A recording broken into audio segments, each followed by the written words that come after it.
warahmatullahi wabarakatuh. Perkenalkan, saya Dr. Mutia Sukma Marskiskua. Saya dosen pada program studi kedokteran Fakultas Kedokteran Universitas Negeri Padang. Saya memiliki latar belakang keilmuan kesehatan masyarakat dengan peminatan manajemen rumah sakit. Nah, pada saat ini saya menjadi salah satu dosen pengampu pada mata kuliah non-blok manajemen kesehatan dan kesehatan bencana. Mata kuliah manajemen kesehatan dan kesehatan bencana ini merupakan mata kuliah non-blok pada prodi kedokteran FKUNP. Mata kuliah ini diselenggarakan dengan sistem team teaching, sehingga proses pembelajaran melibatkan beberapa dosen yang sesuai dengan bidang keilmuan mereka masing-masing. Secara umum, mata kuliah ini membahas prinsip-prinsip manajemen dalam bidang kesehatan, meliputi sistem kesehatan, pembiayaan kesehatan, kebijakan kesehatan, manajemen sumber daya kesehatan, manajemen rumah sakit, keselamatan dan kesehatan kerja, serta manajemen bencana dan kedaruratan kesehatan. Outcome dari mata kuliah ini, mahasiswa diharapkan mampu memahami prinsip dasar manajemen kesehatan dan kesehatan bencana. Mahasiswa mampu mengidentifikasi peran dari sistem pelayanan kesehatan dalam berbagai situasi, serta menerapkan pendekatan manajemen untuk menganalisis isu kesehatan aktual yang ada di dalam masyarakat. Selain itu, mahasiswa diharapkan mampu menyusun sebuah policy brief sederhana yang dapat merekomendasikan kebijakan yang relevan dan menyajikannya dalam bentuk poster sebagai media komunikasi ilmiah dan advokasi kesehatan. Mata kuliah ini dilaksanakan dalam 16 kali pertemuan dengan 14 topik. Penilaian dalam mata kuliah ini terdiri dari ujian tengah semester dengan bobot 30%, ujian akhir semester dengan bobot 30%, dan proyek dengan bobot 40%. Proyek dilakukan dalam bentuk penyusunan policy brief terkait isu kesehatan yang hangat saat ini. Kemudian mahasiswa akan menyajikan dalam bentuk poster.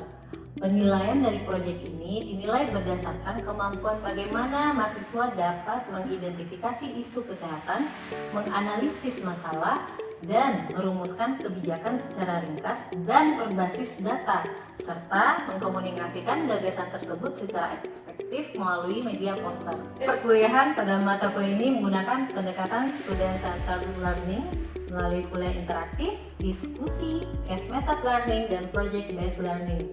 Pada setiap pertemuan, mahasiswa tidak hanya diberikan materi secara teoritis, tetapi juga diarahkan untuk menganalisis isu-isu yang berkaitan dengan sistem kesehatan. Pada pertemuan ke-13 ini, kita akan membahas topik manajemen bencana dan kedaruratan kesehatan. Dalam topik ini, diharapkan kita dapat membekali mahasiswa kedokteran agar mampu memahami konsep dasar dari manajemen bencana. Mereka dapat mengenali peran fasilitas kesehatan dan tenaga kesehatan saat terjadi kedaruratan. Dan terakhir, diharapkan mahasiswa dapat memahami prinsip kesiapsiagaan sederhana berbasis sistem.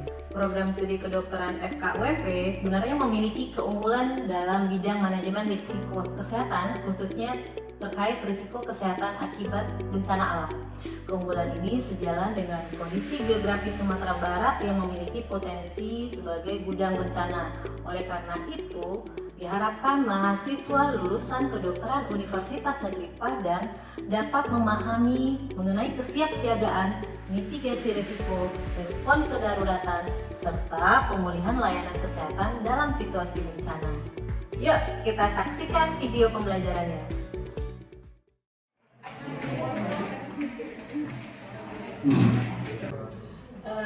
Gimana kabarnya semua? Alhamdulillah apa? Baik. Alhamdulillah kalau gitu. Jadi sebelum kita mulai perkuliahan, kita mulai dengan doa dulu ya, biar ilmu kita berkah, lebih mudah menyerap dan tetap tinggal lama di ingatan. Oke, berdoa mulai.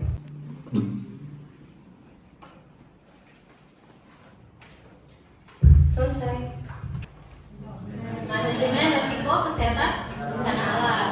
Jadi kebetulan kita ada kuliah non-blok juga yang salah satu topiknya kita akan membahas tentang manajemen bencana dan kegawat daruratan kesehatan. Oke, mungkin saya kasih dulu sebuah intro. Seandainya nanti kalian jadi dokter di puskesmas, terus ada kejadian galodo seperti kemarin. Kalian satu-satunya nih dokter di puskesmas. Kalian mau ngapain kira-kira?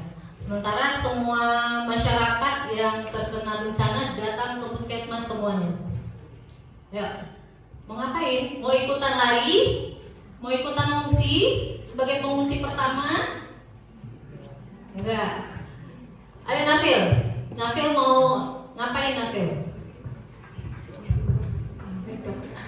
Sebagai dokter ya. Jadi untuk yang pertama itu di puskesmas itu kan kita harus menyiapkan satu komando untuk kebencanaan ini. Jadi dari satu komando, kemudian nanti kita atur, kita kumpulkan SDM apa saja yang tersedia di dalam puskesmas itu, lalu kita bagi-bagi tugasnya. Kemudian ketika nanti ada pasiennya datang, kita juga lakukan triase untuk kebencanaan ini, gimana nanti ketika sampai di IGD atau harusnya di IGD puskesmas tersebut, kita lakukan triase mana pasien yang kode hijau, merah, kuning, sama hitam. Kemudian setelah itu ketika misalnya fasilitasnya berkurang, kita tanyakan kepada misalnya ada polinya, nanti kita tanyakan apakah ada perawat yang bisa sekiranya membantu pada bencana ini. Lalu kita lakukan juga nanti misalnya fasilitas bednya itu kurang juga, kita keluarkan bed yang cadangan. Kemudian nanti kita juga mengelola dari pelaksanaan kebencanaan di puskesmas tersebut. Oke, baik. Good ya. Sepertinya nanti udah belajar banyak ini ya, udah mengetahui ini gimana manajemen kebencanaan. Mungkin kita mulai dari bencana dulu. Kalau bencana itu ada bencana apa aja? Alam itu bisa dari buminya, bisa dari bencana biologi juga. COVID masuk apa? Bencana alam, bencana buatan?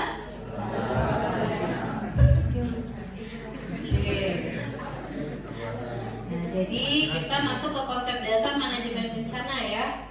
Jadi ada 4 siklus yang harus kita ketahui dari sebuah manajemen bencana. Yang pertama mitigasi. Mitigasi artinya kita petakan. Jadi kita lihatlah misalnya di sebuah daerah ini zona amannya di mana, nanti dia mau evakuasi kemana. Nah itu yang namanya mitigasi. Juga kalau kita di rumah sakit, kita juga harus tahu nanti tempat evakuasinya di mana. Misalnya di lantai 2 kita turun lewat tangga darurat, kumpulnya di lapangan misalnya. Nah itu namanya mitigasi. Nah tahap kedua ada namanya kesiapsiagaan. Siap siaga berarti artinya siap menghadapi bencana. Intinya apa? Tidak panik, ya kan? Tidak panik. Terus ada simulasi evakuasi. Kalau kayak di Padang itu daerah tsunami, daerah gempa, ada simulasi gempa tsunami setiap bulannya, setiap akhir bulan. Nah terus juga disusun disaster plan. Nah kalau disaster plan di rumah sakit juga ada. Nanti kita akan terangkan setelah ini. Nah ini kalian nih nanti kalau udah jadi dokter, baik itu dokter di puskesmas, dokter di klinik, dokter di rumah sakit, peran kalian itu sebagai pimpinan. Betul kata Nafil tadi, kita mengambil komando. Kita duluan yang menginstruksikan, kita yang memetakan SDM-nya butuhnya di mana, segala macam. Itu kita sebagai dokter umum yang ada di sana. Apalagi seperti skenario tadi, Nafil cuma sendiri di puskesmas, nggak ada yang lain. Memang Nafil yang harus menggerakkan. Nah terus kita sebagai manajer juga dan koordinator juga. Nah ini kita yang akan memimpin tim. Kita lakukan briefing, kita lakukan penyediaan logistik dan segala macam. Nah terus yang terakhir, kalau sudah mulai mereda, bencana udah pasiennya sudah mulai tertangani dengan baik, kita menjadi surveillance, kita data kerusakan yang ada, terus apa penyakit yang ada setelah bencana. Nah itu kita cari, kita laporkan nanti ke dinas kesehatan. Dan terakhir kita juga bersifat sebagai edukator. Jadi kita yang memberikan edukasi kepada masyarakat. Ayo, siapa yang bisa? Ayo start. Triase saat bencana sama triase di IGD itu, kalau di IGD kita urutin dari yang paling parah sama yang paling minim gejalanya, itu kita selamatin dulu dari yang parah. Nah kalau misalnya triase saat bencana itu kita prinsipnya adalah menyelamatkan sebanyak-banyaknya. Jadi kalau misalnya udah yang parah banget atau sulit disembuhkan itu ditinggalin justru. Jadi kita dahulukan yang bisa diselamatkan dulu. Tapi kalau pada saat triase lapangan kita menyelamatkan orang sebanyak-banyaknya. Jadi kalau udah kritis, sudah koma, berarti dibiarkan saja. Ya, jadi kita kasih triase berwarna hitam. Nah ini jenis-jenis triase ya. Ada warna merah, warna kuning, warna hijau, dan warna hitam. Nah jadi kalau kita triase di lapangan, kalau misalnya ada bom terjadi di sekitar kalian, terus banyak korbannya misalnya 100 orangan, kalian sendiri di sana mau triase nih, mau bantuin, gimana caranya? Supaya lebih memudahkan dan kita anggotanya sedikit, jadi mungkin bisa kita panggil yang masih bisa berjalan sendiri, kita arahkan untuk ke lokasi yang lebih aman. Nah untuk pasien-pasien yang tidak stabil otomatis sudah tidak bisa bergerak, itu yang akan kita bantu untuk memindahkan ke lokasi yang lebih aman.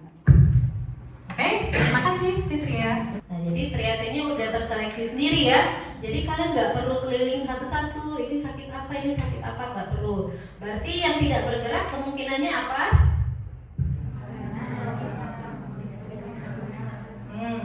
Triasenya hitam bisa jadi, atau triase merah tapi dia nggak bisa bergerak juga bisa. Nah jadi paling nggak itu sudah sangat mengurangi pekerjaan kalian nantinya.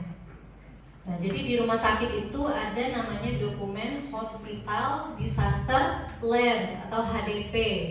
Jadi di situ nanti akan ada SOP-nya, ada aturan, ada pengaturannya. Bagaimana misalnya di rumah sakit itu nanti terjadi bencana. Bencana itu bisa dari dalam rumah sakit maupun dari luar rumah sakit. Kalau dari dalam rumah sakit, kebakaran di dalam lingkungan rumah sakit. Apa lagi kira-kira?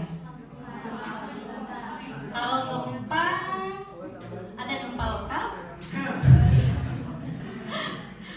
Kalau gempa mungkin dari luar kali ya. Maksudnya dari internal rumah sakit. Maksudnya di luar rumah sakitnya nggak ada apa-apa, tapi di dalam rumah sakit ada kerusakan sendiri gitu kan. Nah itu namanya bencana internal. Kalau dari eksternal ya kayak bencana alam segala macam. Oke. Jadi kembali kita ke HDP tadi. HDP tadi mengatur. Misalnya sebuah bencana terjadi tiba-tiba, bagaimana kesiapsiagaan rumah sakit dalam mempersiapkan penanggulangan bencana di rumah sakit. Jadi lebih kurang seperti yang Nafil bilang tadi, akan ada sistem komando, terus ada pelaporan ke direkturnya, direktur mengambil alih komando, terus ada komandan lapangan segala macam. Terus kalau misalnya tenaganya kurang di IGD, kita apakan? SDM-nya kurang di IGD, sementara pasiennya ramai, mau diapakan? Dilakukan rujukan ke rumah sakit lain atau fasilitas kesehatan lain. Kalau misalnya belum bisa rujuk, kita perlu tenaga nih. Mungkin ada pengumuman gitu ke beberapa rekan-rekan sesama medis untuk diberitahukan apakah ada yang bisa membantu dok. Jadi biasanya kalau dalam sebuah rumah sakit yang agak besar itu ada perawat pengawas biasanya. Kalau untuk perawatnya, jadi mereka ini nanti yang akan mengkoordinir kira-kira di bagian mana. Misalnya itu pasien di bedah mungkin 5 orang aja. Jadi perawat di bagian bedah bisa dimobilisasi ke IGD. Nah itu perlunya kita koordinasi. Jadi nggak bisa kita menghadapi bencana itu sendiri di IGD. Kita harus mempunyai sebuah tim yang terkoordinasi dengan baik. Dalam HDP, yang pertama kita ambil dulu komandonya. Setelah kita ambil komando, kita ngapain? Kita cari staf pendukung komandonya. Itu bisa dari bagian medis. Medis itu apa saja? Dokternya, perawat, bidan. Nah, itu bagian medisnya. Juga bagian perencanaan. Oke, jadi di bagian perencanaan ini lebih kurang rekamedik kali ya. Jadi dia mengumpulkan kira-kira berapa pasien yang akan masuk, terus dia merekap identitas pasien, terus kita kasih triasi, terus nah yang terakhir bagian keuangan dan administrasi. Oke, ini pencatatan pengeluaran dan penggunaan anggaran. Jadi bagaimanapun biasanya itu dari Dinas Kesehatan ada memberikan bantuan biasanya. Bantuan itu bisa dana, bisa obat-obatan segala macam, itu yang nanti akan dipertanggungjawabkan oleh si pemakai, user. User itu ya kita di lapangan, kita di rumah sakit.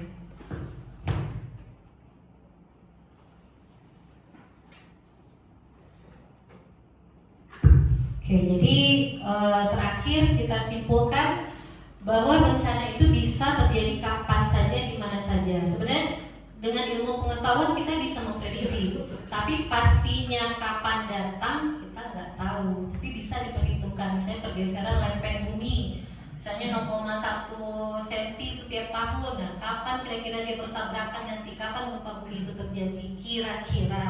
Tapi untuk kepastian itu nggak ada, makanya kita harus bersiap siaga. Oke. Terus kita sebagai tenaga kesehatan, fungsi kita nggak hanya ngobatin orang, cuman kita juga menjadi manajer di lapangan. Manajer di lapangan, terus koordinasi dengan dinas-dinas terkait. Saya kalau di pengungsian nggak ada air bersih, kita koordinasi dengan PDAM misalnya.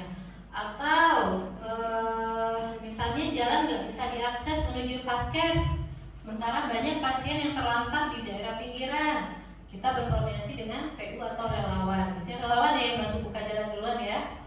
Nah, terus bagaimana sistem yang akan dibangun? Sistem yang akan dibangun itu komando, terus ada alur layanan darurat dan triasi umum, logistik dan koordinasi lintas sektor. Jadi kalau untuk rumah sakit sendiri sekarang sudah harus memiliki hospital disaster plan. Biasanya itu tim akreditasi rumah sakit itu harus menyediakan. Jadi itu juga dinilai nanti apakah ini rumah sakit siap nggak untuk terjadi bencana nantinya. Jadi tujuan akhirnya apa?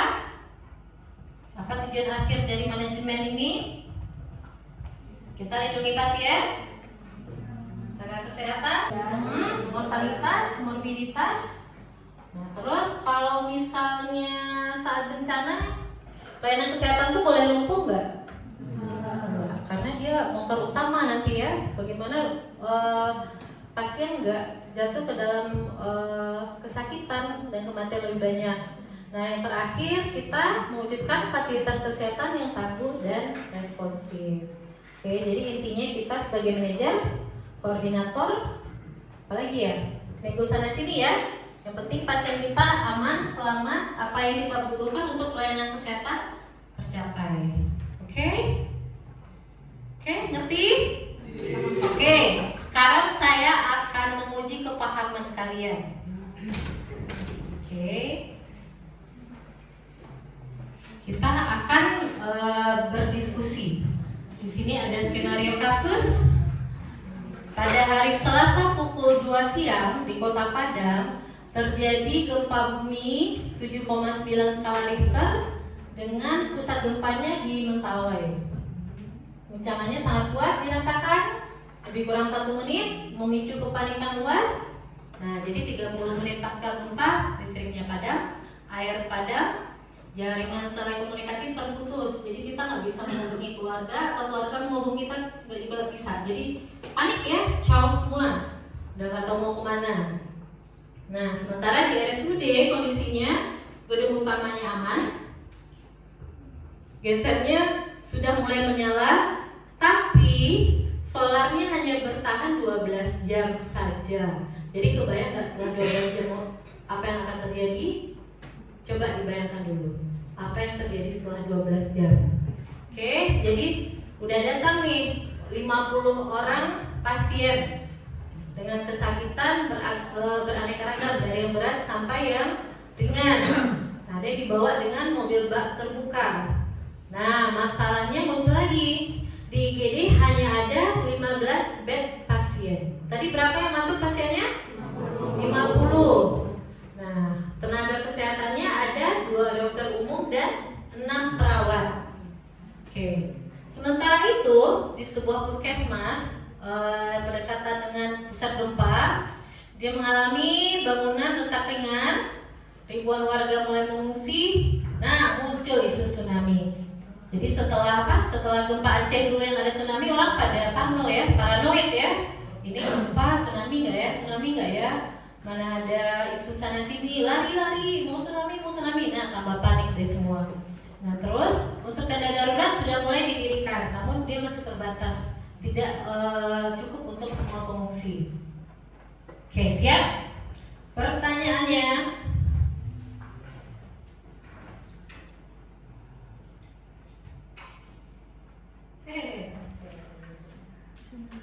oke, kita masuk ke sistem komando dulu.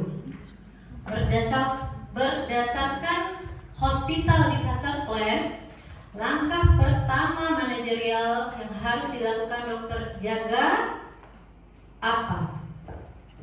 Ayo, di tangan. Mau ditunjuk? Siapa yang ditunjuk? Ya, ayo Ian. Baik, jadi pertanyaannya sendiri berdasarkan skenario tadi, yang mana begini kacau dan keluarga pasien pun banyak yang menuntut untuk didahulukan, itu menandakan bahwasannya adanya kekacauan dalam sistem antrean, ya, dikarenakan kebencanaan dan dikarenakan urgensi seseorang untuk mendapatkan pertolongan tadi. Nah, berdasarkan prinsip HDP, apa langkah manajerial pertama yang harus segera dilakukan oleh dokter jaga untuk mengubah kekacauan menjadi sistem yang terorganisir? Nah,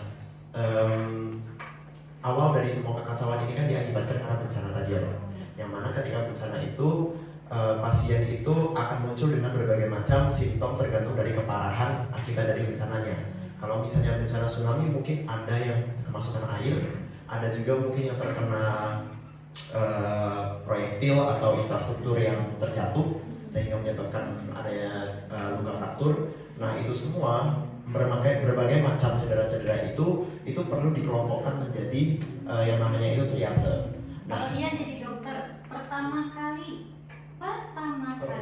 apakah langsung triase saja atau Ian mau jadi apa dulu? Untuk yang pertama kalinya, kalau dari prinsip dari saya sendiri, yang pertama saya lakukan itu adalah pembentukan pos-pos. Jadi pembentukan pos-pos ini penting untuk mengatur dengan manpower tadi yang terbatas, bagaimana cara seorang dokter jaga dan berbagai perawat itu bisa mengorganisir daftar-daftar atau kerumunan pasien yang belum teridentifikasi. Oh, jadi Ian sebagai apa di situ? Sebagai dokter jaga. Bukan. Sebagai manajer. Manajer atau Komando. Nah, intinya cuma itu aja. Ian kemana-mana. Yuk, apa? Jadi Ian besok jadi komandan ya. Komandan jangan langsung bikin posko-posko, tapi Ian jadi pimpin dulu di lapangan. Ian baru membagi posko, mencari SDM, cari logistik. Oke? Yuk. Sama-sama Ian. Kok jadi Ian, terima kasih. Oke. Nah, ini mudah nih. Pertanyaan kedua, kita akan bercerita tentang triase ya.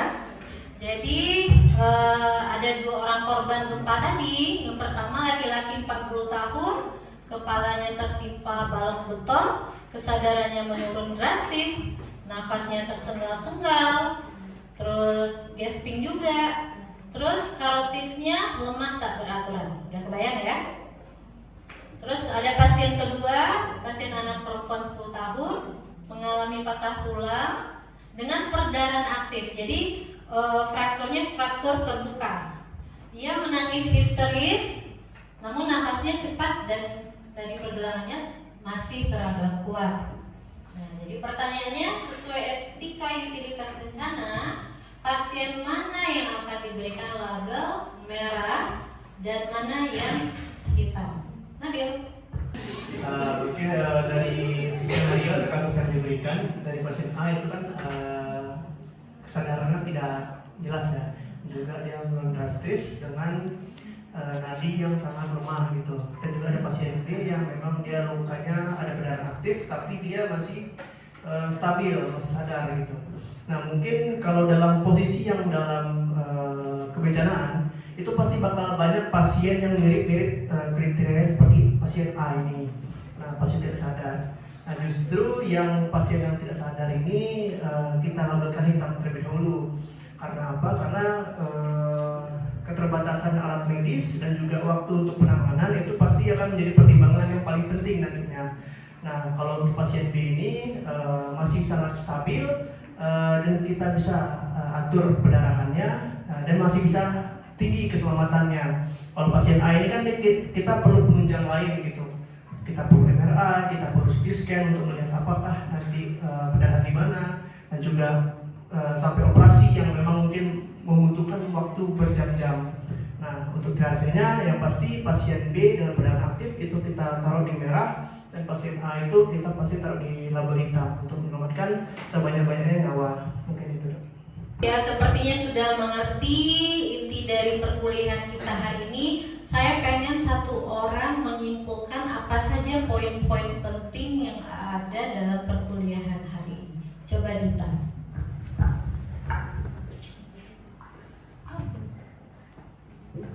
Terima kasih dok. Jadi kalau misalnya untuk poin-poin penting yang saya dapatkan pada pembelajaran pada hari ini, itu yang pertama, kita sebagai dokter umum ketika masalah bencana kita bisa bertindak sebagai komando, dan semua keputusan itu berada di tangan kita sebagai komando dan sebagai manajer pada lapangan. Terus juga untuk triase, pada triase di IGD dan triase pada kebencanaan itu sangat berbeda penanganannya. Jadi memang itu harus diingat baik-baik juga gitu.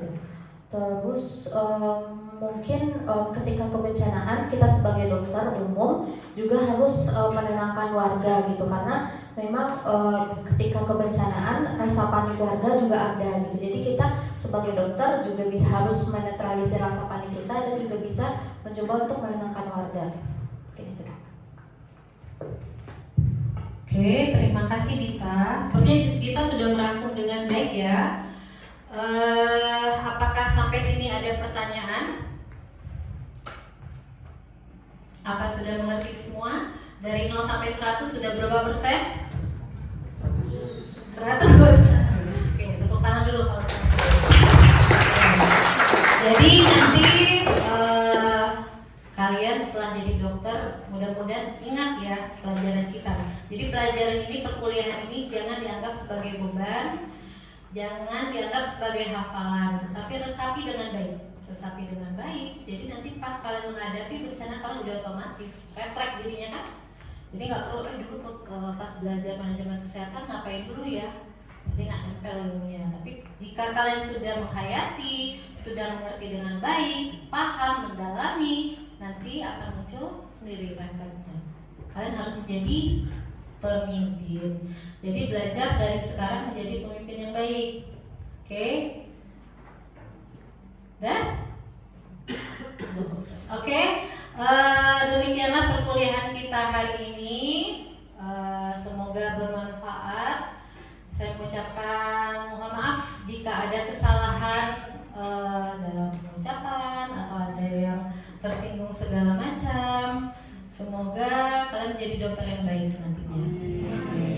Terima kasih. Assalamualaikum warahmatullahi wabarakatuh.